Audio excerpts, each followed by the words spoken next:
Welcome to Tea with the Experts and Dr. Leah Merle, your premier destination for mental health insights, empowerment, and inspiration. Led by the passionate therapist and counselor educator, Dr. Leah Merle, this interview-style podcast delves deep into diverse themes with top-notch experts in the field. Beginning with the What Is series, from anxiety, trauma to resilience and mindfulness. We sip our way through captivating conversations, psychological insights, shedding light on the complexities of mental wellness and what it means to be a human being. Each episode serves up a refreshing blend of knowledge, empathy, and empowerment, aiming to destigmatize mental health issues and raise awareness in an engaging and approaching manner. But before we dive into our discussions, let's take a moment to appreciate the tradition of tea time. Originating in England during the 19th century, tea time became a cherished ritual for British society. And speaking of British traditions, our very own Dr. Leah Merle is a British expat who now resides in the USA. She brings with her not only her expertise in mental health, but also a deep appreciation for the therapeutic power of tea time. So grab your favourite cuppa and get ready to sleep yourself into transformative conversations that will leave you feeling uplifted and enlightened. Subscribe now and join the movement to break down barriers and foster a more compassionate world. Welcome back to Tea with the Experts and Dr. Leah Merle. I am so excited about this episode, y'all. Join us for our next episode in the What Is series. Today, I am sitting down with Dr. Michael Drane, Ph.D., LMHC, licensed mental health counselor in the state of Washington. He is a renowned counselor, educator, and therapist, and we're going to dive into the intricate world of imposter syndrome today. And so I am so excited about this conversation. In this insightful episode, Dr. Drane is going to unpack the definition, the origins, common misconceptions surrounding the phenomenon of imposter syndrome. And so what hopefully our listeners will learn to identify is the symptoms, understand the impact on mental health, as well as discover effective strategies for coping.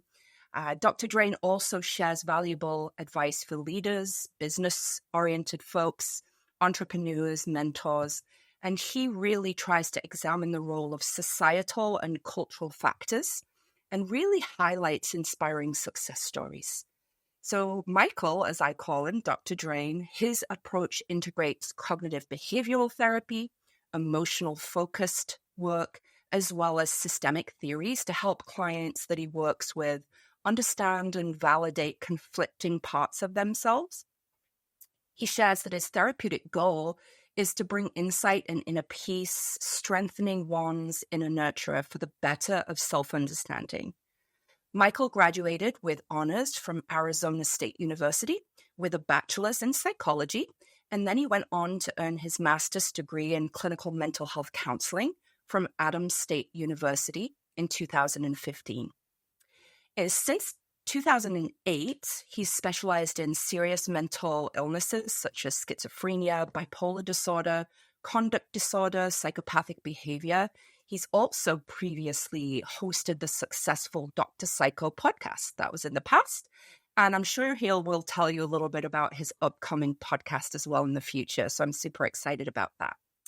In 2022, Dr. Drane completed his doctorate in clinical education and supervision at Antioch University in Seattle, which is where I know this wonderful human from. His experience as a college professor has really deepened his understanding of abnormal psychology, psychodiagnostics and treatment planning, psychopathology, developmental psychology, as well as counseling theory. Please tune in to today's episode for practical takeaways to help you navigate and overcome imposter syndrome in your own life. Don't miss this enlightening conversation. Subscribe now and start your journey towards healing and growth. welcome to the podcast, Dr. Drane. Well, thank you, Dr. Merle. I appreciate it. Reading all that really triggered all my imposter syndrome, I gotta admit. So I bet it did. So if you know any renowned experts around here that could help me out with that, that would be super, because it's just bugging me at the moment. That was a very nice wind up. I appreciate all that. Thank you. You are welcome, my friend. I am so excited to chit chat with you because I know, of course, you did your dissertation for your PhD on this phenomenal concept, and way more people struggle with imposter syndrome than we actually talk about. So I know it's not a diagnosis in the DSM, but when I'm talking with clients and the work that I do, when I'm talking with friends, family, this phenomenon of imposter syndrome is really prevalent. So I'm ready to kind of dive in. Thank you for being here. So pumped to be here, Leah. I haven't been out of the podcast game for quite a while, and you are my return. So this episode. Welcome. Listen to this guy. He is incredible. So Dr. Drane, please start by telling us a little bit about your work and how you actually got into the counseling field. Maybe some little pieces of information about your academic history. Well, I don't think even you know this, Leah. I got into counseling I got into the field of mental health, I should say, back in 2008. I didn't become a counselor until 2015, but in those almost 8 years, I was working in the trenches of mental health, community mental health as a floor staff, basically, helping carry out the treatment interventions of the therapists when meeting with the clients, helping to organize their basic day, their groups, sometimes serving as a human punching bag in some of the more intense hospitals. Did my internship in the forensic hospital for the criminally insane, the civil hospital at Arizona State, where these people are so mentally ill, they just can't take care of themselves. They're extremely low functioning. So a chronic schizophrenia, the really what I call the deep end of the pool of mental health. So that was my introduction. And I got introduced, I started in group homes because I was an amateur boxer. And I did not know that about you. Yeah, not a big deal. You will not find me on Google. It was just something I was kind of doing in my 20s. But my boxing coach was working at a group home and got me a job there. My first group home experience in mental health was low functioning intellectual disability, but co-occurring with things like schizophrenia, and OCD. So I had a gentleman with a low functioning intellectual delay, but also hallucinating things, and also had OCD, which kind of throws out the window some of the understanding that we have around some of those illnesses. So anyway, yeah. And then I just sort of followed my passions. I went into the forensic hospital because I was fascinated by it. Criminal behavior, antisocial behavior. I was drawn to all that. And as an intern, the kind of interns we were supervising, when I was in that position, I was interviewing people so they could stand trial for murder and helping restore them to competency or not, and then making referrals to the court about it. So really intense and not your typical track, What a start, though, to mental health. And then you shared, obviously, that you're working with comorbid presentations. So that's such a spectrum, right, of mental illness, and that can look a lot of different ways. And so you've had a lot of experience specifically in the field, which is great. So thank you for sharing that. Of course. What about imposter syndrome? Like, how did you choose imposter syndrome specifically for your dissertation, but what drew you to it? Tell me about that story. Yeah, I'm sure you have this experience too. Like when you go into a docs program, they tell you, if they're good teachers, they'll tell you basically on day one, start thinking about your topic now, like figure it out now, even though you're not even going to actually start it for 2 years, get thinking about it. And that in itself triggered a lot of imposter syndrome for me. Although I don't know that I had quite identified it, and I definitely didn't understand the topic as I do now. I knew I didn't want to do something, I don't know, it's just my personality. I'm just drawn to the sort of the bizarre and the extreme. And so I knew I wanted to do something that was a little out of the box. And it's based on the feeling I had when I first came into my cohort. Our mutual friends, we all know the same people, you and I. So fantastic, excellent therapists come out of the PhD program, especially in the first couple cohorts, I might add. So my cohort was very small. There was only 3 of us. I had Nikki Golden and Jessica Gall, 2 trauma specialists, an EMDR specialist. They're fantastic, excellent therapists. And that's on day 1 of the doc program. They had already been full-blown successful therapists in private practice with all this specialization. And I, despite having, a pretty substantial resume up until that point, a lot of people, I'd say like half the people, don't even have the bachelor's in psych or the psych background. They just kind of jump into a master's. But I had already been in the field for almost 10 years by the time I started my PhD. And yet I sat in that classroom and just prayed that nobody knew how intimidated I was, and that there was nowhere to hide in a class of 3. So getting these questions from, the wizards of Antioch and these high therapists that we all really respected, and just feeling like a total fraud. Like I somehow have tricked people into thinking that I should be here. And yes, technically I'm qualified on paper, but surely they must know how I'm shaking in my boots right now. So I would study extra hard.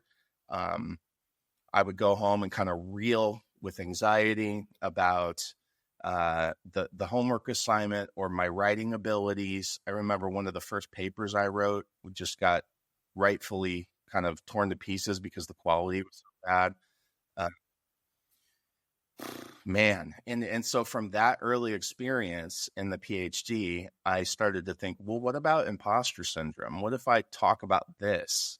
And what if I not only talk about this, but what if I talk about my cohorts, my PhD program, the people who, because what really surprised me, like I would have expected that response from myself if I had just started a master's program, but we were already professionals. So what's going on here? Like, I shouldn't feel this way at this point, right? I should be grown out. And so many of us go through it. So many of us high functioning folks, especially in academia. That's what I was really fascinated to uncover, is as I started to interview the other doc students.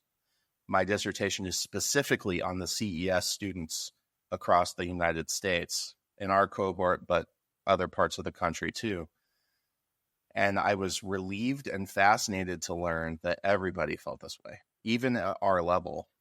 And then here I am now, years out of the program, and I wouldn't say I get imposter syndrome proper, but I still get little wisps or moments where I'm like, oh shit, what do I do next? And it kind of comes up, but I have the remedies in place in my head to really identify it and just kind of mitigate it when it happens. I love that. Thank you so much for sharing.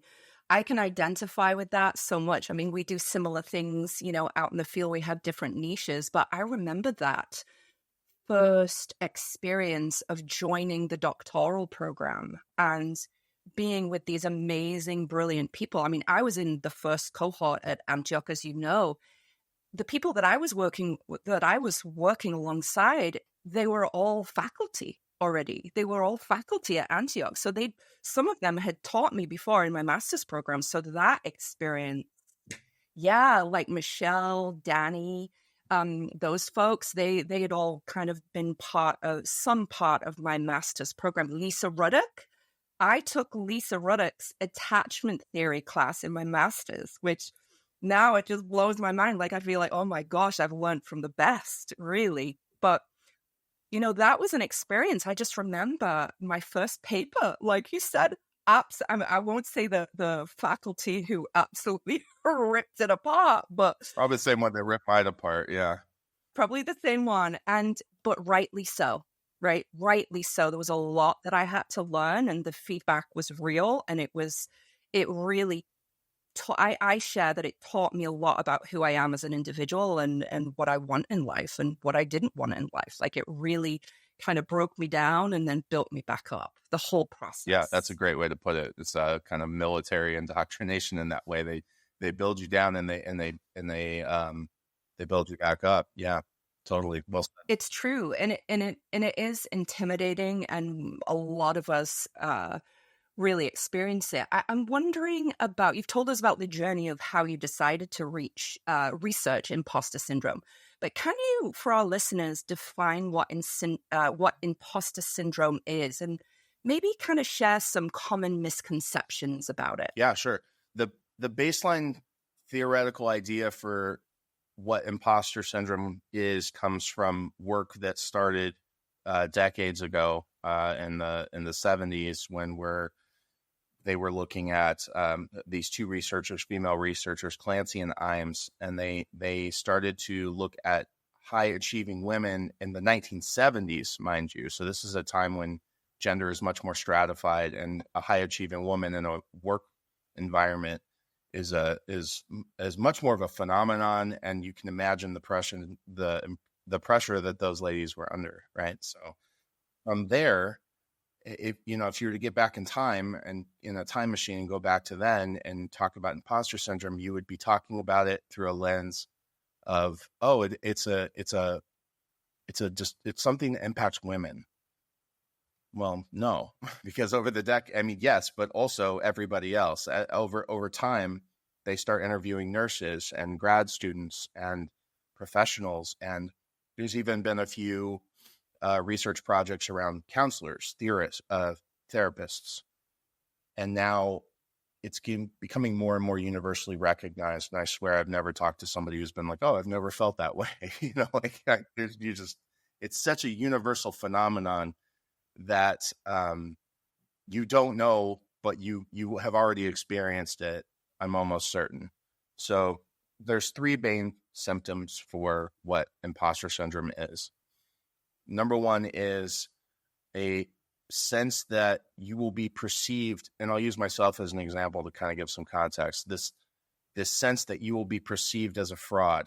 So when I sat in my cohort on day one, I was legitimately concerned that I was going to answer a question wrong or say something stupid in a way that everybody would figure out I'm actually probably need to go take some more classes or something before I really try on this Ph.D. I'm not quite ready. I haven't really done the homework like everybody else has, and I'm not quite at the same level. It's bananas because it wasn't true then, and it's not true now. Like I was, and when I talked to the other people in the cohort, and I finally, the way I started to get out of it was I just turned to Jessica and I said, I feel so lost. And she said, me too. And I was like, oh my God, look at how I've been torturing myself for nothing. I had this support sitting right next to me, and I've been perceiving them as a competition or something weird in my head, right? Something I have to sort of live up to. And that's the number one remedy, but we can get to that later. So perceiving fraudulence, that I'm a fraud and people are going to find out. And imposter syndrome is most likely to happen when you're stepping into a new role, usually when you're taking a step up. And this can be anything. This can be just getting promoted to work or starting a new job in a field that you haven't really worked at a lot, or a new school program, any kind of, and I think we got a little bit of this again when we started supervising other therapists. So perceiving yourself to be that everybody else is going to see you as a fraud, and you're just trying to desperately not let them see that, and all that anxiety that comes with trying to keep that. So number two is discrediting any evidence of competence, any evidence that you actually are competent in what you're doing. So, we got our papers shredded for a while there because we legitimately needed it. We needed the feedback. But even when I started to get better grades, I would have insane thoughts. Like I think things like, and I've heard other people say this too, like, oh, well, Dr. Farley must have just, he must have not been paying attention to my paper or something. There's no way I just passed this. I just got a good grade on this. Maybe he was just like kind of phoning it in that day. Or, oh, I answered that question right, but it's only because I had that one experience 6 years ago. And thank God, because if I hadn't had that, I would have no idea what I was talking about. So any evidence that I actually was succeeding, I was minimizing it and acting as if it wasn't there. It wasn't actually evidence that I was competent. And then the third is just self-doubt, which just kind of encapsulates these other two. Just a crippling level of self-doubt.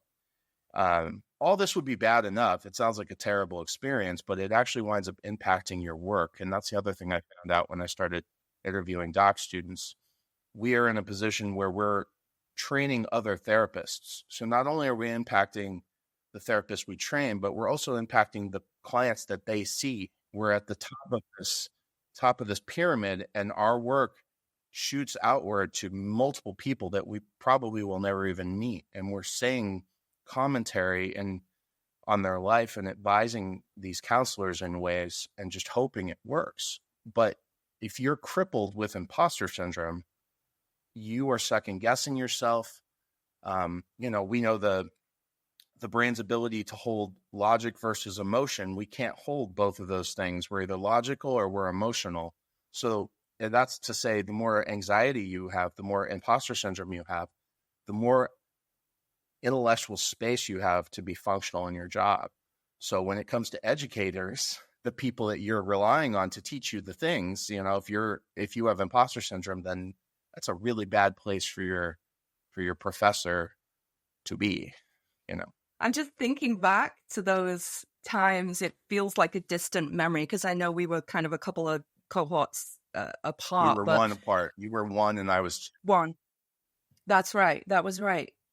But Ned Farley, now that I know Ned Farley and how brilliant he is, there is no phoning it in ever, right? So, so the feedback that you got when it was great feedback was real. It was real, but it takes a lot to kind of get to that point of, I remember even like reading my dissertation when it was published and thinking, oh my gosh, like I wrote that. With support, of course, of a structured program, but like I wrote that, and it took a while for me to realize in the craziness of finishing a PhD program and how long. I know it took me a long time to get it finished, but it's that feeling of, oh my gosh, did I actually do that, right? Which is self-doubt piece. Yeah. It's huge. I'm wondering about sign. You've talked a little bit about how you decided to kind of research this, but could you delve into maybe the possible origins or triggers of imposter syndrome and maybe how it manifests differently across various demographics or various career fields? The career fields that have been studied the most are women as a population, nursing students. It's just kind of random sort of. These are worthy areas to study, but what is important to know here is the research is very scoped in on these specific populations as if it's not affecting everybody else. It gives the impression that it's only women or business professionals or grad students, and it's not. I would think that anybody who's listening to this identifies with that feeling of just getting, I felt it. I was in high school working at Subway, and I got promoted into a higher position at Subway, and I felt this on some level, So it really is just something that you can kind of count on as part of the experience. And it is really quite universal. That being said, the populations are, like we talked about, women, nursing students, grad students, business professionals. But the causes of it, the etiology of it, there are some pockets of developmental causes. So, for example, kids who are parentified, Kids who have parentified means, I'm in a family system where as a kid, my mom or my dad has sort of enlisted me, usually as the older sibling, to take on the role of what a parent would take on, because my parent is usually a single parent or the other one is dysfunctional or whatever's going on there. And they've endowed me with all these responsibilities to take care of my siblings. And that's what it is to be parentified. I'm being asked to do parental jobs beyond my developmental years or capability. That in itself is an imposter syndrome type experience, because I'm 10 years old. I'm not qualified to help you raise this kid, but here I am being enlisted to do it. So people who come from parentified backgrounds tend to have a lot of imposter syndrome. Other kinds of parenting impacts it too. So like people with high parental expectations, if your parents put a lot on you and really expected you to achieve a lot, the kind of people that would not be satisfied with the A-, when you come home, you've heard the kind of parents who are like, yeah, I got grounded for 6 months because I got a B, or something like that. And then the pressure is just always on. That population tends to carry that expectation of themselves that they always have to be 100%. They take that into a field that they've never had before. And you can see how it creates imposter syndrome, because they already have that inner critic that's going to put on all this anxiety, this internalized messaging from their parents about what they should be able to accomplish. And then the other one is overprotective parenting, kind of like a different flavor of parenting. But if my parents are really overprotective, then they're shielding me from a lot of anxieties growing up. Another word for this is permissive parenting. Well, it's a slightly different phenomenon, but the idea is the same, where my parents are going to kind of do the hard stuff for me, and they're going to protect me from any kind of perceived threat or harm. And so I go through my childhood not really having to challenge myself and not really being exposed to anxiety that much, or fear, or things that would be, anxiety or fear provoking. And so I'm not very well equipped when I go into my new role as an adult. When I go sit down in that chair at the Ph.D. program, I'm not very well equipped to handle anxiety and fear. And on some level, kind of looking for my parents to come in and save me, as they always have, and they're not going to.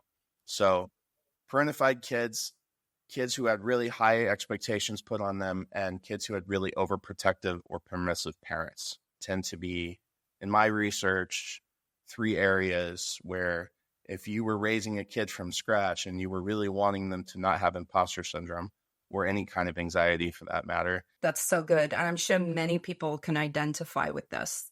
So what about effective strategies in your research? Because this has been a specific area that you've researched for many years.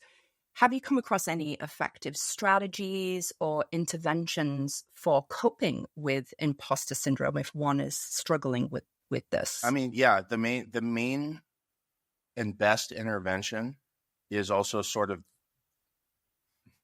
I was going to say the easiest, but on some level it's the hardest, which is like you have to break that seal of normalizing it. So like I said earlier, when I turned to my cohort and I just let my cards down and said, I am feeling so lost and so anxious. And when I heard she was too, then all of a sudden I had this buddy at school that I could commiserate with. And then we started studying together. We started writing papers together, and I wasn't alone. And that's the true misery of imposter syndrome, is that one tends to suffer it alone because one thinks they are the only ones going through it, because the nature of imposter syndrome is such that it's only me. Everybody else has got it figured out but me. So I need to keep myself. It's very isolating, right? That symptom of everybody's going to perceive me as a fraud, so I better not tell anybody what's really going on with me. That is the most toxic element of imposter syndrome. So if you can get past that, you are already way, way, way, way better off by just normalizing it. So the recommendations I made for the Antioch program, but anybody, is just the normalization of it. And one of the recommendations I made when our mutual advisor and friend, Stephanie Thorson Olson had talked about to an incoming cohort, she talked about, here's some of the research projects our current doc students are talking about. And Michael Drane's talking about imposter syndrome and how it impacts counselors and even counselor educators. I'm told the whole room started applauding, not because I'm so great, but because it was so cathartic for everybody to be like, oh, thank God, other people experienced this too. And it was just this sort of release of tension in the room. So that normalization is the number one. But there are some things you can do with yourself or with a therapist to even further dive into the work. There's some longer road developmental work that you could do with a therapist. So like if you were one of these people who came from a parentified background or high parent expectations or overprotective parenting, it could be useful to unpack that and sort of trace the attachment patterns that came out of that. Where did these expectations come from?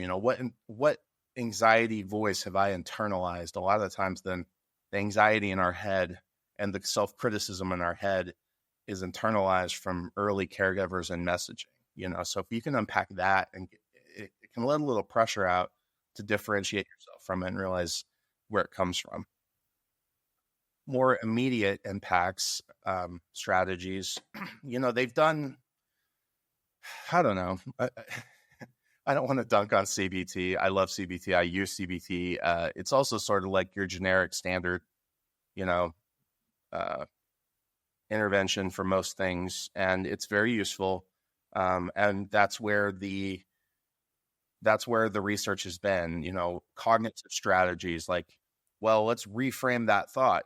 I can't do it and everybody's going to find out I'm fraud. Well, let's reframe that. Is that true? Let's challenge those assumptions. And then, classic scaling stuff. Like how intense is this imposter syndrome out of 10, right?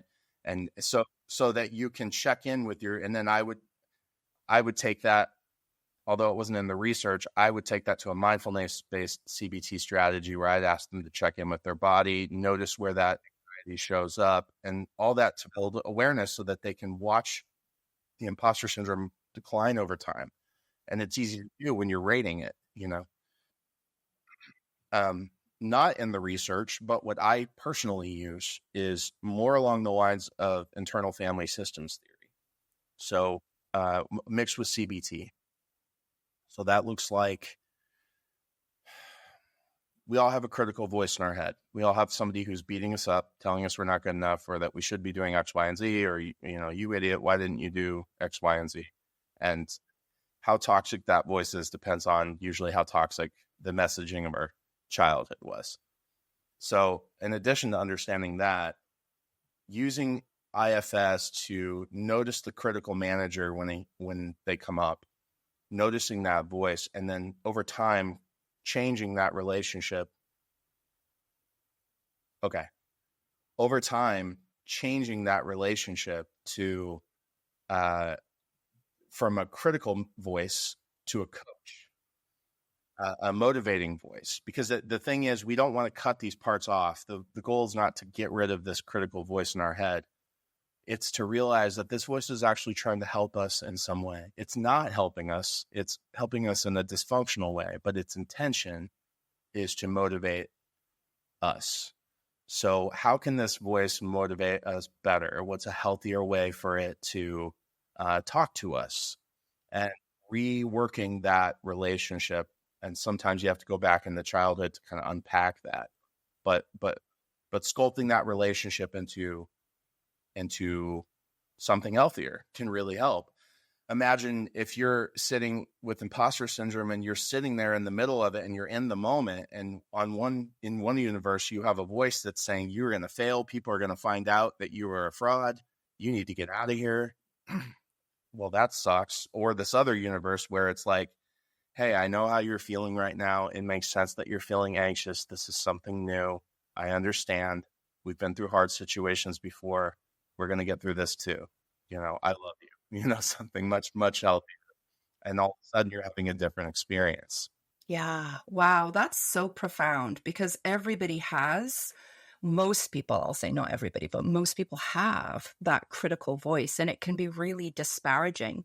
I know a lot of people that I work with and who I'm kind of coaching or helping through this type of experience is they would never talk to somebody else the way that they talk to themselves.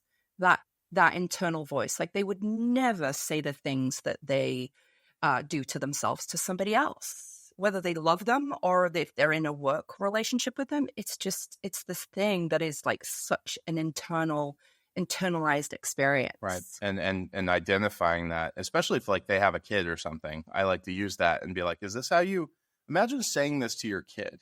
Imagine turning to your child and saying, you're a failure, you're screwing up, what's wrong with you, right? And all of a sudden they have this light bulb moment where they're like, oh, that's actually quite toxic, isn't it? And they're like, yeah, that's how you're talking to yourself, right? That's how you're talking to your inner child, your inner wounded part, this part that's terrified. And you have this other part that's standing over him, just beating the crap out of him. And that's, oh my gosh, like, wow, where does that come from? And how can I talk to him better? And once you're doing that, you're in a much better place. That's absolutely true. That's absolutely true. I also want to ask you about the humility side of things because, as counselor educators, as supervisor, we know that feedback is so incredibly important, right, to growth, to really intrapersonal awareness and growth. So my question is, how can individuals distinguish between genuine humility and self-awareness of oneself and maybe the detrimental effects of imposter syndrome? What would you say? Somebody who is suffering from imposter syndrome easily gets to a place of not being humble. I think it is a very humbling experience in itself, the idea of being imposter syndrome. Maybe you have somebody who has a kind of reaction formation to their anxiety, a kind of superiority complex, and they react to that because it is a very inferior feeling, imposter syndrome. And so maybe you have somebody who overcompensates by acting overcompensating by acting superior. But even that is just a very thinly veiled, somewhat narcissistic kind of protective shield. I don't think you get to a place of humility until you work through your imposter syndrome in general. Again, you could have somebody who kind of reacts as this like big and badder than they are, but even that is a defense mechanism that's hiding true inferiority if you do in fact have imposter syndrome. So humility comes along later. Humility comes along at this time when your imposter syndrome, and I'm so glad to be mostly on the other side of it. I've had some experiences where I keep climbing the ladder. I'll get interviewed for a podcast, or I'll be on a documentary, or a magazine wants to talk about imposter syndrome and these new frontiers that I never would have imagined. And so for me, from where I'm standing, that is the next rung of imposter syndrome that I have to work through. But I also have the experience of knowing that I've worked through all these other things in the past and it's going to be okay. And I can kind of draw on that and all these things I know to sort of soothe me through it. So once you start to shake off the imposter syndrome, then you're finally free to be confident, or at least relax and enjoy it. Because the paradox is, if you do relax and sort of enjoy and live in the moment, you're going to be more effective anyway.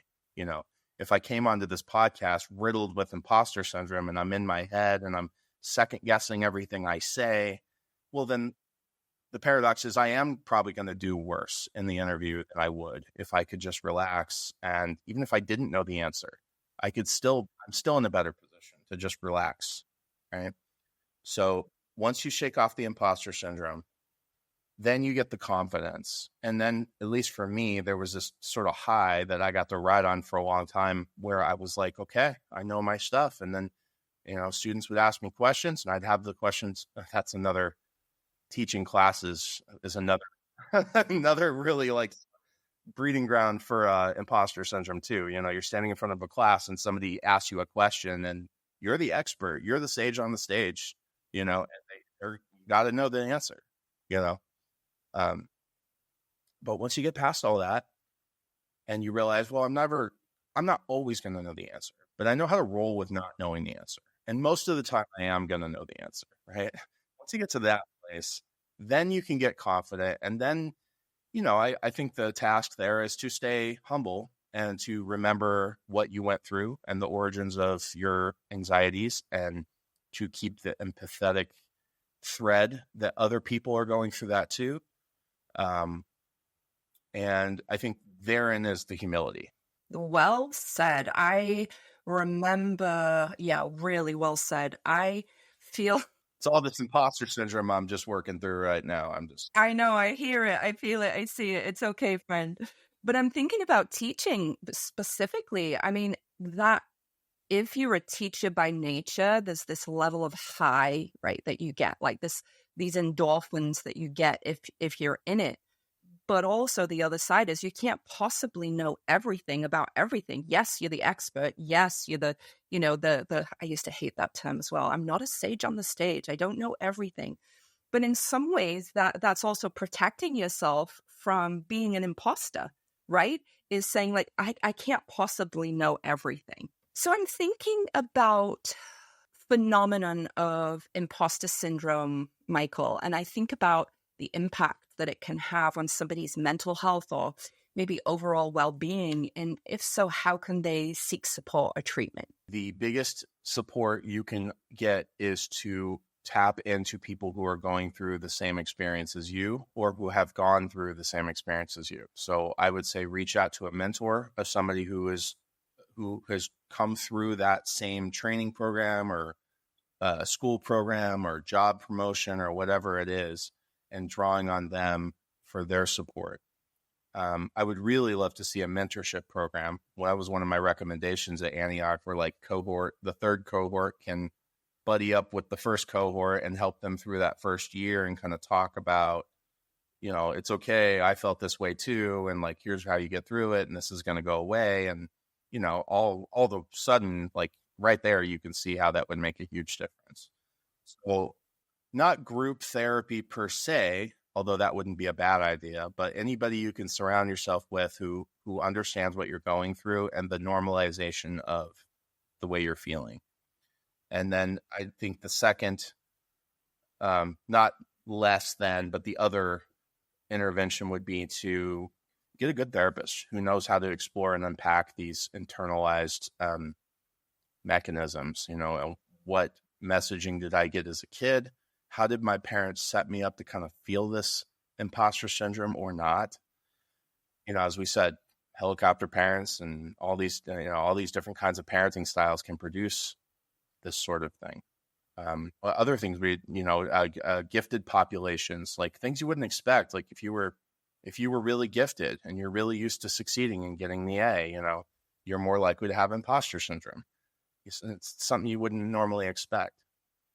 So everybody really is susceptible to it. But to answer your question, yeah, you would normalize it, get people, get mentors, get therapists that can help you unpack it.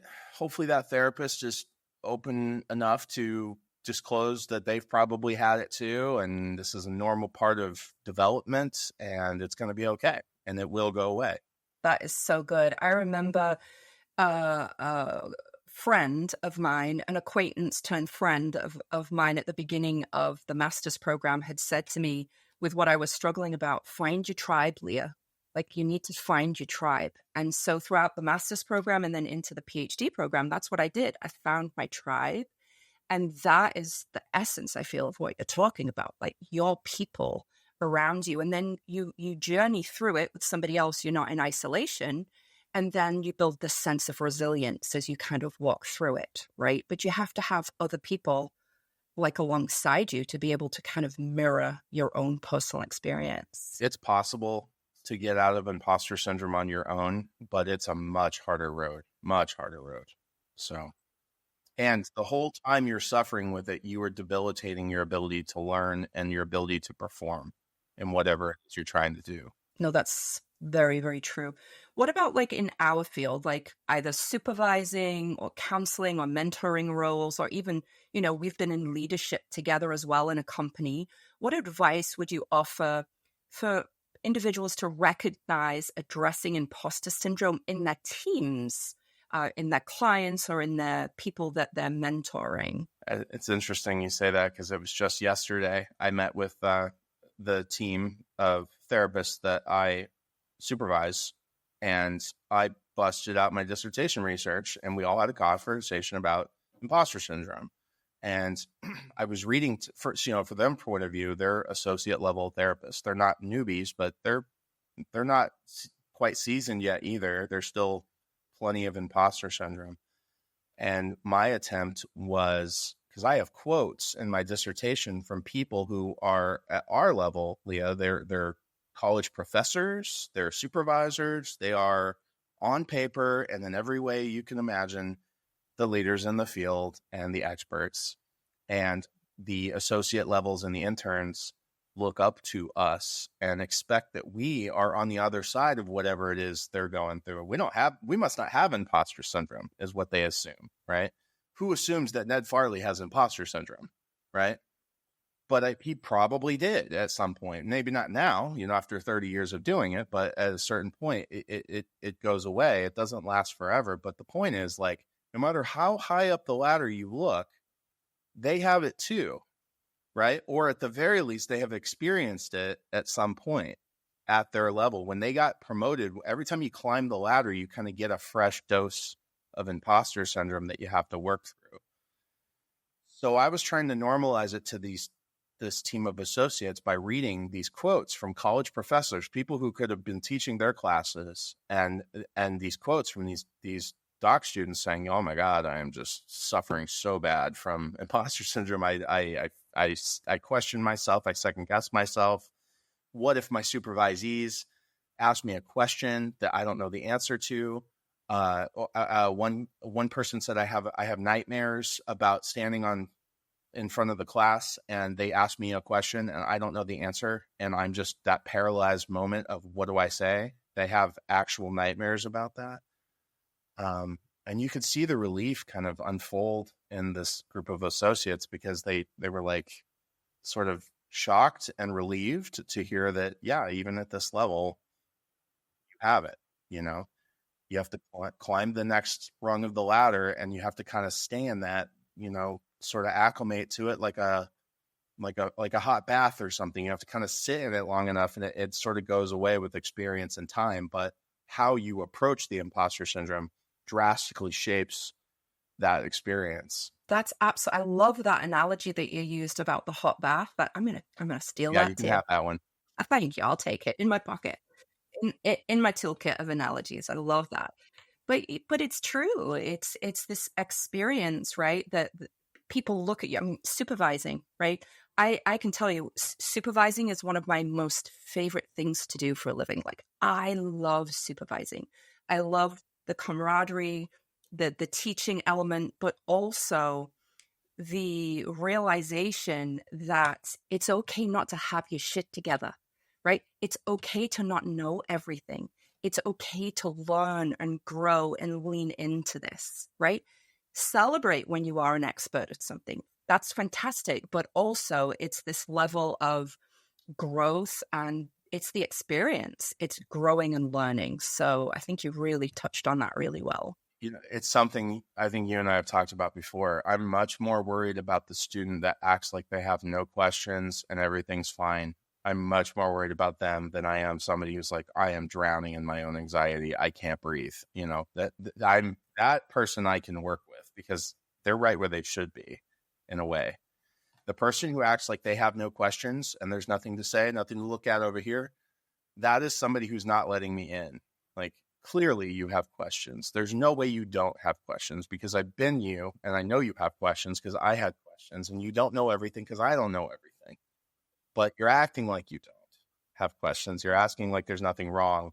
And that is a barrier to communication. And you are kind of walling yourself off from any sort of help that you could get. So I'd rather work with the second student. Agreed. And the level, it's the lack of vulnerability, right? It's an avoidance technique, and it's a lack of vulnerability. And what we do is so important, not from an ego standpoint, but we're working with people in their lives on a daily basis. Like, this is such important work. And if you can't share vulnerability, millions of people just in the United States are affected by mental illness every year. We live in an age of mass shootings, political polarization, rampant disinformation. Mental health support is more paramount than it has ever been. And yet, those who are seeking mental health struggle to get it. There's actually adults in the United States who received mental health care in 2020 when I did my dissertation. 17.7 million people experienced delays or cancellation appointments, and only 14.9 million, were unable to even get the care at all. So you have millions of people who are attempting to get help and they can't because of a lack of people in our field and because of the vital role that we play as therapists, but also the educators of therapists, the ones who train therapists, meeting the mental health needs of the public.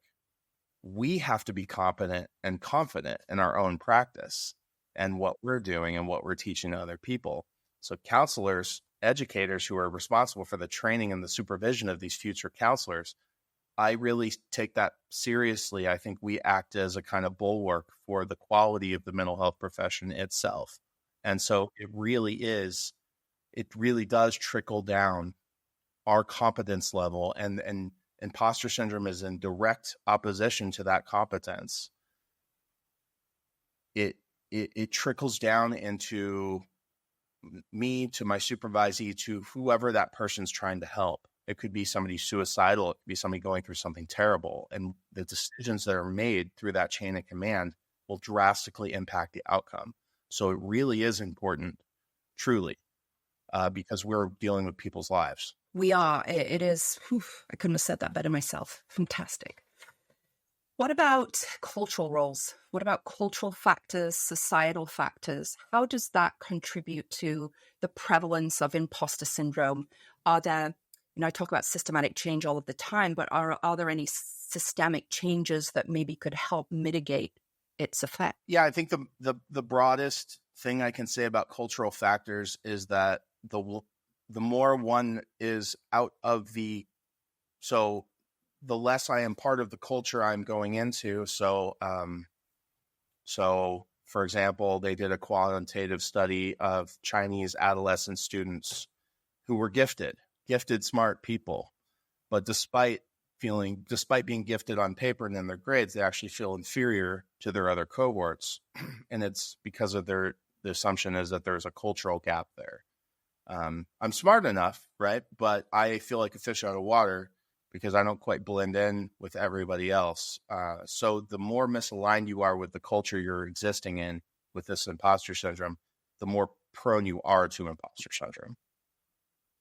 So it's this kind of normalization. And then on the other end, in my research, people who were already a part of the faculty or had been in the academic field in some way for a while tended to have somewhat less imposter syndrome because they were homies with all the other faculty and they had people they could kind of talk to and lean on.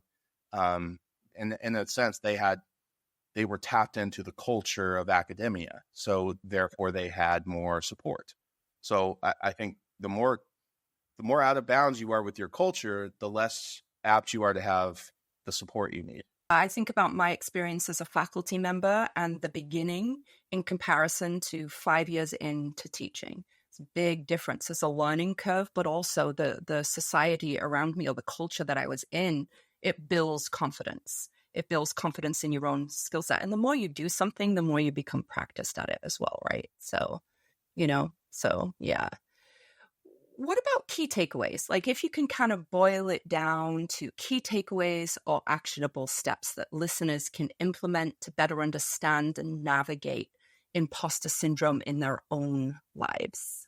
I think it really comes down to just having conversations like this. My hope is that somebody will listen to this and realize, maybe even somebody in the counseling field, maybe an intern would be shocked to hear two PhDs who have, I mean, you're a badass in the field, Leah. You're a teacher, you're a supervisor, you've been at the highest rungs of corporate ladders, and here we are talking about imposter syndrome and how we've had it, right? So really, to the intern that's listening to this, I'd say take that seriously. Understand that, like, this is not just you. You're not alone in this. And it sounds a little generic perhaps, but it really is true. The normalization of this. Get a buddy. Nobody else. Recruit a buddy who is going through the same thing as you. And if you don't have a buddy, start looking into the stories of people who have gone through what you're going through now.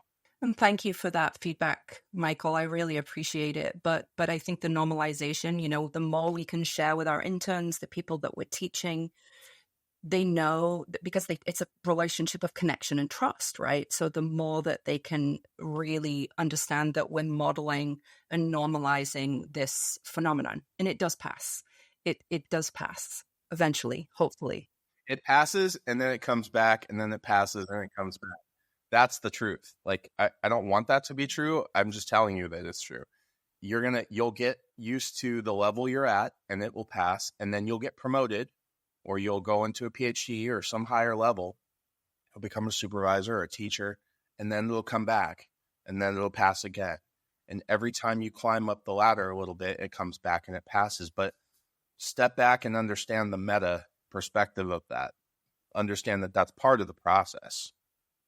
And really, like, any other experience doesn't make a lot of sense, does it? I mean, who would climb a ladder and never experience anxiety? That doesn't happen, right? And if it did, it kind of tells you something about that person, that they're lying, right? Right, they're lying, yeah, or they're a sociopath, right? Because they don't feel anxiety, and they don't care enough, or they're not aware enough about, or they don't have enough respect enough for the process of what they're going through. I think it's because we care so much about our field and the work we do that we do have such intense imposter syndrome. That is really, really, really important to state. What about for the final kind of thoughts here? Because, I mean, oh my gosh, I'm so really grateful to have you here to talk through for this past hour or so. But what about any kind of success stories? I mean, you are a success story, I feel like, regarding imposter syndrome. But any other things that you'd like to add as we kind of complete our conversation here regarding individuals overcoming imposter syndrome? I mean, yeah, my imposter syndrome does not want to let you call me a success story, but yeah, I've come a long way. The idea of, like, being so crippled with imposter syndrome that I don't know that I came close to dropping out, but I'm sure I thought about it, and it was very hard.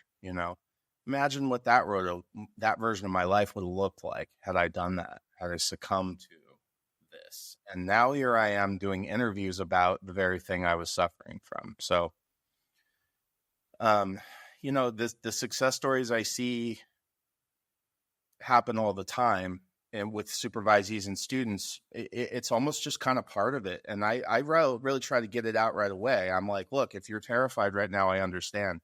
And they get this, like kids, they kind of relax. Like, oh my God, thank you. I wasn't going to say it, but yes, I am having a panic attack right now, actually right now. I just do my best to kind of normalize it. I try to get in right away a conversation about, I felt this way too. I felt this way when I was where you are. This is exactly how I felt. You're right where you should be. This will pass. And then just watching the success stories of these students blossom into really competent, amazing therapists. And we get to do this for a living. How lucky are we? It's a good life, Leah. No complaints. It is. It absolutely is. Really, thank you. I feel so privileged and grateful to have such a phenomenal individual come and let me interview them about this really important topic. So thank you, Dr. Michael Drane. I absolutely love working with you and alongside you, and I'm happy to call you a person in my tribe. And so thank you so much for being here today. It's so, so appreciated. The feeling is mutual, and thanks for putting this out there. And I think people will benefit from it, and you're part of that. So I appreciate you too, Leah. Much love. Much love to you too. And thank you, all of those listeners, for listening to this last episode, this most recent episode of Tea with the Experts. Please remember to subscribe and tune in for weekly episodes for more conversations that aim to destigmatize mental health and foster a more compassionate world. Until next time, take care of yourselves and each other.